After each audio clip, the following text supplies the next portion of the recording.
Kitchen ഡയറീസിൻ്റെ പുതിയ വീഡിയോയിലേക്ക് എല്ലാവർക്കും സ്വാഗതം. ഇന്ന് ഞാൻ ഇവിടെ തയ്യാറാക്കുന്നത് ബട്ടർ ലെമൺ ഫിഷാണ്. വളരെയധികം ടേസ്റ്റി ആയിട്ടുള്ള വളരെ കുറഞ്ഞ ഇൻഗ്രീഡിയൻസ് വെച്ച് വളരെ എളുപ്പത്തിൽ നമുക്ക് തയ്യാറാക്കിയെടുക്കാൻ പറ്റുന്ന ഒരു റെസിപ്പിയാണിത്. ഇതിനായി ഞാനിവിടെ സാൽമൺ ഫിഷാണ് എടുത്തിരിക്കുന്നത്.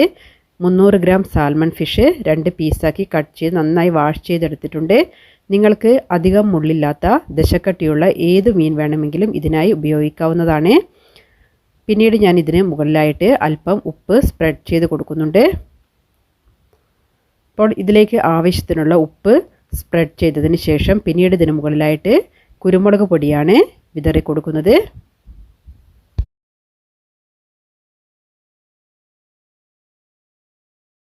അതിനുശേഷം മീൻ കഷ്ണങ്ങൾ തിരിച്ചു വെച്ചതിന് ശേഷം ഇതിന് മുകളിലായിട്ട് നമുക്ക് ആവശ്യത്തിനുള്ള ഉപ്പ് വിതറി കൊടുക്കാം.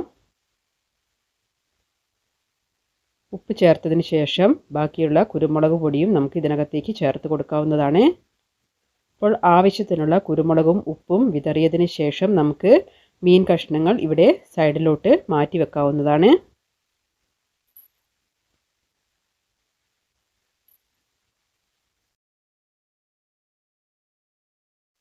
പിന്നീട് ഒരു ലെമൺ എടുത്ത് അതിൻ്റെ തൊലി ഞാൻ ഗ്രേറ്റ് ചെയ്തെടുക്കുന്നുണ്ട്. അപ്പോൾ ആ വെള്ള പോർഷൻ പെടാതെ വേണം നമ്മൾ ചെറുനാരങ്ങയുടെ തൊലി ഗ്രേറ്റ് ചെയ്തെടുക്കാൻ.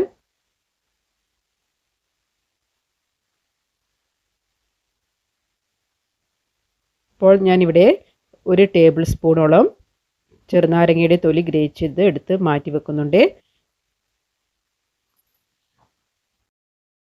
പിന്നീട് ഒരു ഗ്ലാസ് എടുത്ത് നമുക്ക് ലെമൺ നന്നായി പിഴിഞ്ഞ് അതിൻ്റെ നീരെടുത്ത് വെക്കാം. അപ്പോൾ ചെറിയ 2 നാരങ്ങയുടെ നീരാണ് ഞാനിവിടെ ഗ്ലാസ്സിലേക്ക് എടുത്തു വെക്കുന്നത്. പിന്നീട് ഒരു പാൻ അടുപ്പിൽ വെച്ച് ചൂടായതിന് ശേഷം അതിനകത്തേക്ക് 2 ടേബിൾ സ്പൂൺ അളവിൽ ബട്ടർ ചേർത്ത് കൊടുക്കുക. ബട്ടർ ഒന്ന് നന്നായിട്ട് മെൽറ്റായി വരണം. മെൽറ്റായി വന്ന് ഒന്ന് കളർ ചേഞ്ച് ആവുന്ന സമയം വരെ നമുക്ക് വെയിറ്റ് ചെയ്യണം. ബട്ടർ ചേർത്ത ഉടനെ തന്നെ ഇതിനകത്തേക്ക് മീൻ വെച്ച് കൊടുക്കരുത്. അപ്പോൾ ആ കളർ ഒന്ന് മാറി തുടങ്ങുന്ന സമയത്ത് നമുക്ക് ഇതിനകത്തേക്ക് മീനിൻ്റെ കഷ്ണങ്ങൾ ചേർത്ത് കൊടുക്കാം.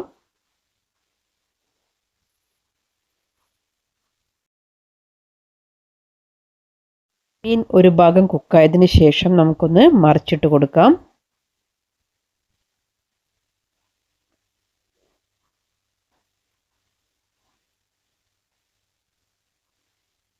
ഒരുപാട് ഹെൽത്ത് ബെനിഫിറ്റ്സ് ഉള്ള ഒരു ഫിഷ് കൂടിയാണ് സാൽമൺ ഫിഷ്.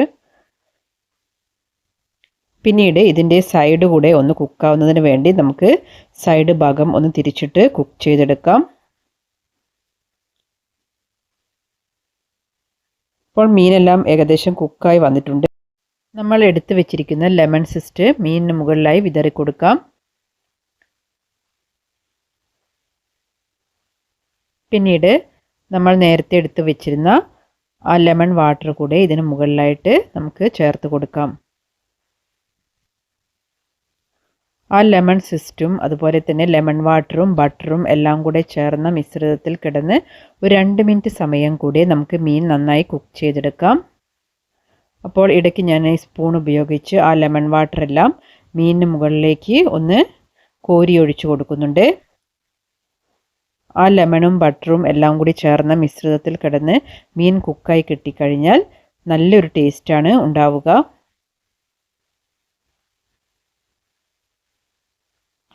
അപ്പോൾ മീൻ ഏകദേശം ഇവിടെ കുക്കായി വന്നിട്ടുണ്ട്. മീൻ ഞാനിവിടെ സെർവിങ് പ്ലേറ്റിലേക്ക് മാറ്റിയിട്ടുണ്ട്. പാനിൽ ബാക്കിയുള്ള ആ ലെമണിൻ്റെയും അതുപോലെ തന്നെ ബട്ടറിൻ്റെയും മിശ്രിതം ഇതിന് മുകളിലായിട്ട് സ്പ്രെഡ് ചെയ്ത് കൊടുക്കുക. അതിനുശേഷം ഞാൻ ഇതിലിവിടെ കുറച്ച് പാഴ്സ്ലി ലീവ്സ് അരിഞ്ഞത് ചേർത്ത് കൊടുക്കുന്നുണ്ട്. നിങ്ങൾക്കിതിന് പകരമായിട്ട് മല്ലിയില ചേർത്ത് കൊടുക്കാവുന്നതാണ്. അപ്പോൾ മീൻ കഴിക്കുന്ന സമയത്ത് ഓരോ പീസ് എടുക്കുമ്പോഴും ആ ലെമണിൻ്റെയും ബട്ടറിൻ്റെയും ആ മിശ്രിതത്തിൽ ഡിപ്പ് ചെയ്തതിന് ശേഷം നമ്മൾ കഴിക്കുകയാണെങ്കിൽ നല്ലൊരു ടേസ്റ്റാണ് ഈ ഫിഷിന് അനുഭവപ്പെടുക. നിങ്ങൾ ഇതുവരെ ഈ രീതിയിൽ ട്രൈ ചെയ്തിട്ടില്ലെങ്കിൽ ട്രൈ ചെയ്ത് ഫീഡ്ബാക്ക്സ് അറിയിക്കുക. Thank you for watching.